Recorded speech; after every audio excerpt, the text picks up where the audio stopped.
Hello friends, எல்லாருக்கும் வணக்கம். Welcome back to Homely Princess channel. இன்றைக்கி நம்ம சேனலில் குழந்தைங்களுக்கு ரொம்ப சூப்பராக வெயிட் கெயின் பண்ணக்கூடிய ஒரு கிழங்கு வகையை வச்சு தான் ரெசிபி பார்க்க போகிறோம். இன்றைக்கி நம்ம பார்க்க போகிற கிழங்கு பார்த்திங்கன்னா சக்கரவள்ளி கிழங்கு. குழந்தைங்களோட வெயிட் கெயினுக்கு இது ரொம்பவே முக்கிய பங்கு வகிக்குதுன்னு சொல்லலாம். ஸோ சக்கரவள்ளி கிழங்கு வந்து எந்த மாதிரி கொடுக்கலாம், எந்த ஸ்டேஜ் குழந்தைங்களுக்கு எந்த மாதிரிலாம் கன்சிஸ்டன்சியில் கொடுக்கலான்றதை பற்றி ஃபுல் டீட்டெயிலாக இந்த வீடியோவில் இருக்குது. ஃபுல்லாக ஸ்கிப் பண்ணாமல் பாருங்கள். இப்போ வாங்க வீடியோக்குள்ளே போகலாம்.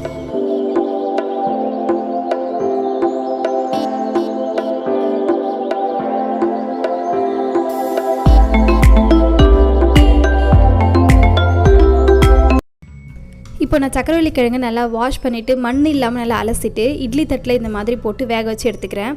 கிழங்கு வேக வைக்கும்போது முக்கியமாக நீங்கள் இந்த மாதிரி தண்ணியில் போட்டு கொதிக்க வச்சு சில பேர் கொடுப்பாங்க இல்லையா, அந்த மாதிரிலாம் தயவு செஞ்சு பண்ணிடாதீங்க. அதில் எந்த சத்துமே இருக்காது.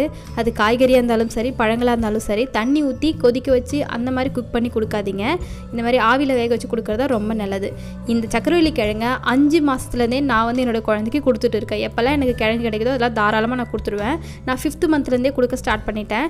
சில குழந்தைங்களுக்கு ஒத்துக்காது 5th மந்தில் கொடுத்தீங்கன்னா, அதனால் அதை மட்டும் கொஞ்சம் பார்த்துக்கோங்க. ஆனால் கண்டிப்பாக சாலிட் ஃபுட் கொடுக்க ஸ்டார்ட் பண்ணிட்டீங்க அப்படின்னா இந்த கிழங்கு வந்து தாராளமாக பயப்படாமல் கொடுக்கலாம். இப்போது நான் ஃபஸ்ட்டு வந்து தோல் உரிச்சிட்டு நல்லா இந்த மாதிரி ஃபோர்க் வச்சு மேஷ் பண்ணிக்கிறேன்.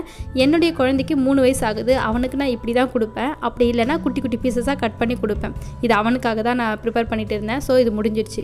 அடுத்தது இதில் கொஞ்சமாக வந்து வெதுவெதுப்பான தண்ணி ஊற்றி நல்லா ஸ்மூத்தாக பிளெண்ட் பண்ணி எடுத்துக்கிறேன். நல்லா திக் பேஸ்ட்டாக இருக்கணும். கொஞ்சம் தண்ணி ரொம்ப தண்ணியாக இருக்கக்கூடாது, ரொம்ப கொஞ்சம் திக்காக இருக்கணும். இது வந்து எந்த மாதிரி குழந்தைக்கு கொடுக்கலாம் அப்படின்னு பார்த்தீங்கன்னா, இப்போ ஒரு 10 மாதத்துலேருந்து 1.5 வயசு வரைக்கும் குழந்தை இருப்பாங்க இல்லையா, அவங்களுக்கு இந்த மாதிரி பதத்தில் கொடுக்கலாம். ஓகேவா?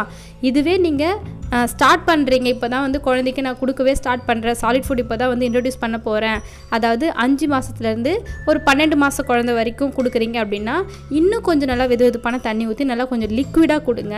ஏன்னா லிக்விடாக கொடுத்தா தான் உங்களுக்கு முழுங்கிறதுக்கு ஈஸியாக இருக்கும்.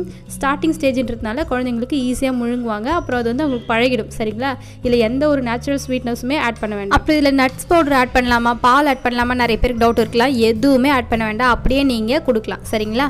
உங்களுக்கு ஏதாவது டவுட் இருந்தால் கமெண்ட் செக்ஷனில் கேளுங்க. உங்களை வேறு ஒரு இன்ட்ரெஸ்டிங்கான வீடியோவில் வந்து பார்க்குறேன். And then bye.